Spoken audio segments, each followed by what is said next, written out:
Well, that I'm just thinking the anchor point of this band is that little Yeah. finger, and that's Oh like yeah, what's up that's there. tight up there. Oh.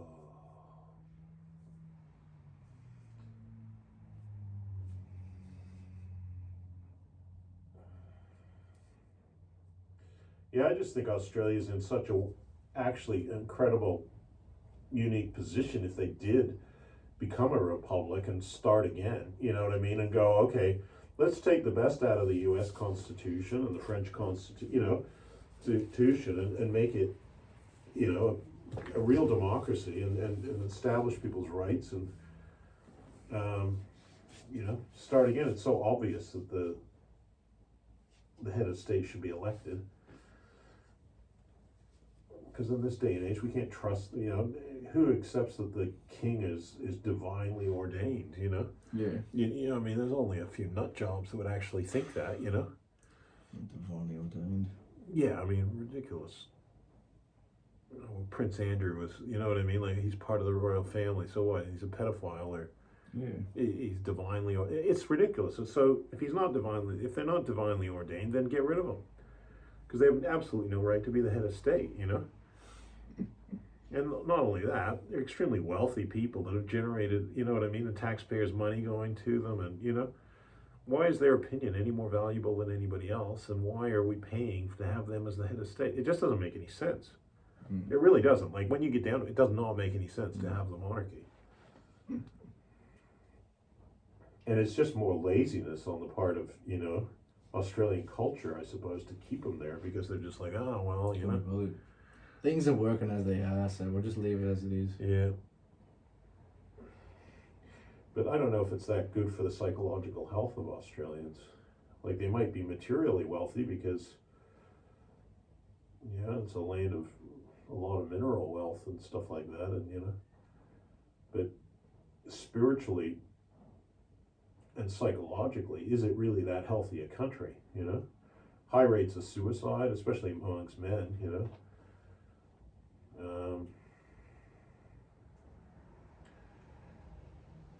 it doesn't feel that spiritually healthy a country, if you ask me, Australia. Bloody hell no. But most people don't even acknowledge a spiritual realm. No, I know. The realm of the unseen, Mm-hmm. This is crazy. Yeah, exactly. And, depression, anxiety, like one of the reasons why people drink so much is because they're miserable. Yep. I mean, massive rates of alcoholism. And I mean, the fact that they got pubs in every town and every, you know what I mean? Like, they're everywhere, and it's like seen as part of the culture is really dysfunctional. To be intoxicated as part of your culture is really, like, who thinks that's healthy? I know. The guy gets drunk. It's stupid. It's just damn stupid. Mm-hmm.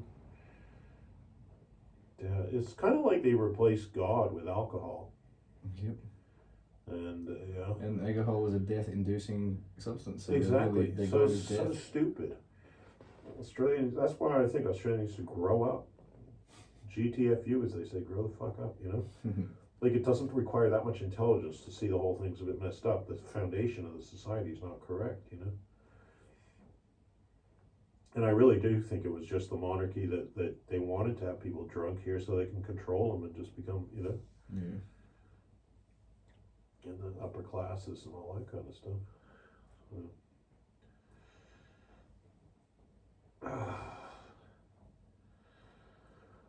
Oh, bit tender up here, right? Right there, yeah, there, yeah. And I think this, definitely corresponds to the three here, doesn't it? Yeah, it does.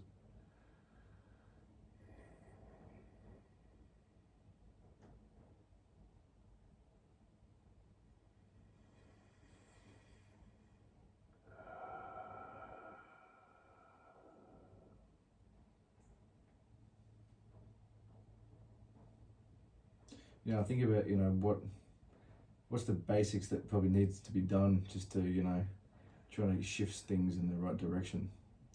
And it's like, well, education, right? Mm-hmm. Empowerment. Empower the people. Yeah.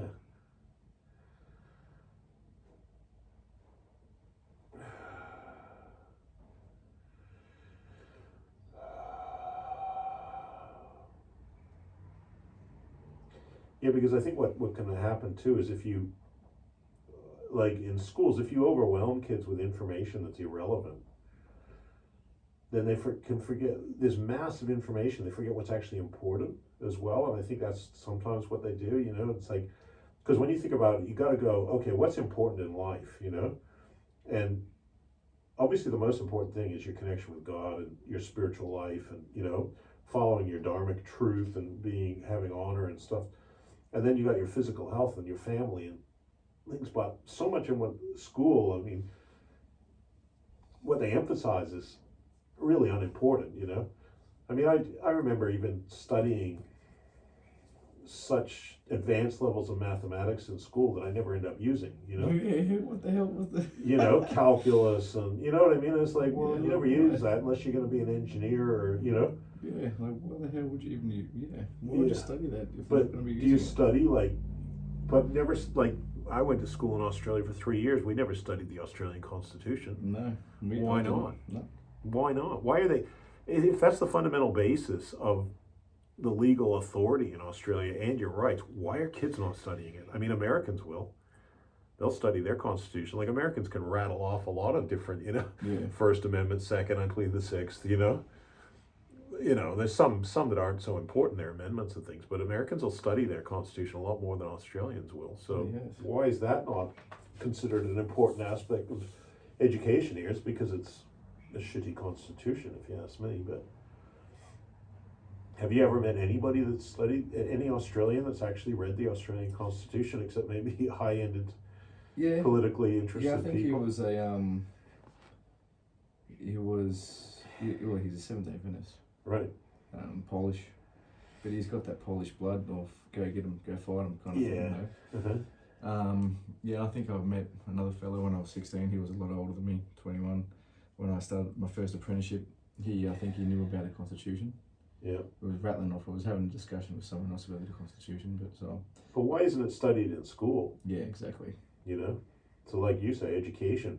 And if you can miseducate people, fill their heads up with stuff that's irrelevant, then you can forget about it. You just go, oh, we educated them, you know?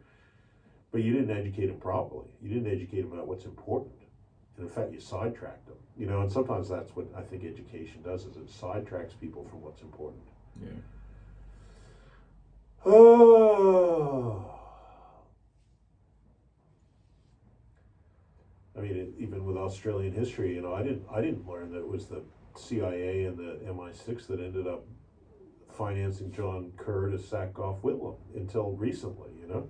And I study history, you know. It's like, okay, well, there's aspects of history. Is that such an important thing in Australian history? Why isn't that being taught?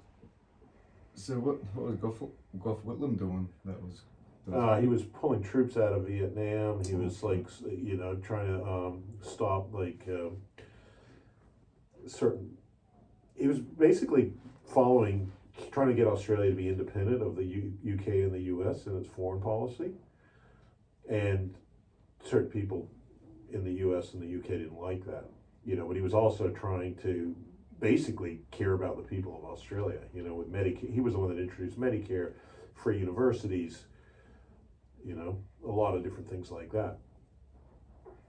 And the fact that the Governor General was able to, well, he was about to expose the fact that certain things were about to happen on the day they sacked him, according to John Pilger, who wrote that. Really? Yeah, he was about the CIA involvement in trying to overthrow the government of Australia. Oh, wow. It was the same time that the CIA overthrew the Argentinian government. Didn't he also want to close down Pine Gap? Pine Gap was also part of it, yeah. Because he was threatening if they, you know. And so why is the Governor General? I mean, because people think, oh, it's all just ceremonial, the British, you know. But the Governor General is the representative of the Crown. And he sacked him, but he was being paid off by, according to John Pilger, that guy Kerr who sacked him was being paid off by the MI6 and the CIA and all that. So it's like, well, how is Australia independent, you know? If their government could be sacked by somebody, a foreign power. It's not. It's not an independent country. And that's why we have the British flag in our flag. I mean, how unindependent is that? You got some stars in the sky on the flag, and then you got this British flag in there. And it's more than ceremonial, you know? People think, oh, it's just a ceremonial thing, but it's not. And ever since then, I don't think we've had political leaders that are willing to stand up for Australia, you know? Maybe it'll come through. Here's another thought. How about coming through people who just know how to use social media really well, and they're just spreading ideologies that tend to wake the people up. I think that's good. That's got to be the basis of it, because even when you look at the American Revolution, it was always the technology of their time was writing and newsletters and things, you know, and they did have and debate, people just talking, you know, and they spread, you know, the news, and then eventually, you know, like Paul Revere's ride through Boston or whatever it was, you know, and the British are coming and stuff, you know, they eventually organized themselves, but they still had to fight the British. Whether today you could have a revolution in Australia that was no fighting, I mean, it would be wonderful if the people that have the power are willing to give that up, you know, because that's really what it comes to, isn't it? Because if you're looking at something like the American thing of we the people, for the people, of the people, well, the current constitution is not like that. No. And the current power structure in Australia is not like that, right? Mm. There's certain people that the government system is not designed around we the people, of the people, for the people. It's designed around the monarchy. But it's not just the monarchy, it's the whole people that are in cahoots with them. Yeah, well, that's it. There's a big, broader thing. The monarchy is just, the crown is just symbol of, you know, this whole... For the front. It's a front for, the whole... First, in the old time, it was the British upper class, right? And the, you know, the whole class structure of British society. But now it's more broad even than that, right? It's like a corporate, you know, like whether it be the military industrial complex or the pharmaceutical company, you know, the corporations have gone in with the traditional traditional monarchists, right? Mm. To be the powers that be, you know? So I'm sure now it's more than that. I mean, that's why, otherwise, why would the CIA want to overthrow people's, you know, because the CIA wasn't about by the people, of the people, for the people. It was more about by the corporations, of the corporations, for the corporations. Yeah, exactly. Let's not forget for the corporations. Well, see, that's what Zev Freeman would say too. Yeah. It's just all different individual corporations masquerading as government. Yeah, well, they are. They're all, like, they buy out politicians, and, you know, Australia's, like, voting system, talk about a fucking unsecure voting system. Somebody could just go in. There's no security. You don't have to show any ID, right? You could just go in and go, my name's John. As long as you know somebody's address, you could go to 50 different polling booths and vote for him. My name's John Smith, and I live at, you know, and the electoral rolls are public, so you can look at an electoral roll. Yeah. And then you could vote at a whole lot of different pre-polling and all sorts of votes. So do you think people? It's so naive. Most Australians just think, no, nobody would do that. They're like, what? What kind of world do you live in where you think people aren't assholes, where you think people aren't corrupt? You know? Yeah. But again, it's that drunkenness. It's the kind of like, oh, we're right, mate, you know. Sounds like Crocodile Dundee. No? Yeah, it's just, you know, as long as fucking Aussie, mate, you know, and it's like, let's get some intelligence here. Oh, I got intelligence, man, fucking. Intelligence? Intelligence? Mate, you need a fucking motherfucking beer, mate. Shut up. You think way too deeply. Yeah, you fucking thinking too much, mate. We're not fucking country that thinks. Like Australia, mate. Yeah, that's it. Australia. Yeah, have a fucking beer, mate. Yeah. That's the fucking level of fucking political debate. Oh, no. Nah, mate, don't question the fucking, like, fucking, nobody's gonna fucking do what you're talking about, mate. It's not, you know. At least we hope not, anyway. Well, you know, again, what can you do, mate, you know? Have another fucking beer, mate. That's right. Drink yourself into the ground, mate. You'll be dead before you know it. If not, I got a shotgun out the back, mate. Blow your fucking head off, mate. I'll stab you with my spoon. Yeah. No, I can't believe Australia. There's so many, like, how stupid Australia is, like, actual I mean, there's some great things about Australian electoral system, like preferential voting, you know, where you can vote 1, 2, 3. I always think that's better than what the Americans got. But the fact that there's no security, like, I mean, you think about like how many people are out there trying to hack your bank accounts, how to, you know, hack different things. People are very secure, you know, when you go into a bank, you got to show ID, you got to do this, you got to do that, right? But your vote's not secure at all. You know, I literally could vote for you, you know, as long as I know your address. Yeah, that's right. Just go in, and especially if I do it out of the area where nobody's going to know me, you know. Yeah. And I could keep voting in every electoral booth, you know. And you think people aren't doing that? Of course they are.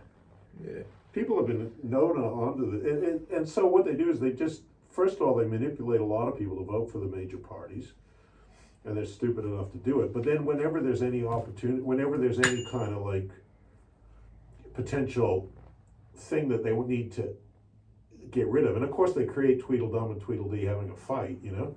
So everybody thinks, oh yeah, we got a robust democracy here, you know, between the two major parties. But because they're both in the hands of, they're both puppets in the hands of the corporate elite, you know. And if anybody independent tried that they didn't want to get in, they could just put on a whole lot of fake voters to get in there and make sure they don't never get elected. So it's so easy. And of course, I believe that's what they do. So that's the level of democracy in Australia, you know. It's very sad. There's no, and who's standing up and going, hey, wait a minute. Shouldn't we have some security over our voting? Nobody. Because no one cares. I know, that's the thing. Nobody gives a shit. Which is why I say it's kind of sad. Because, like, you know, what do they say? Evil thrives where good men do nothing. Yeah. And if you're not going to fight for your democracy and your freedom, then who will? You'll have it taken away. There's a bit charged there. It is there. That's almost what I'd call somewhat uncomfortable. Nothing like a good relaxing massage. That's it, mate. That's it. I'm glad you've learned well. You got your one-liners there. Oh, it makes me want to pass away. You're a duck down there. Yeah. Oh. Oh.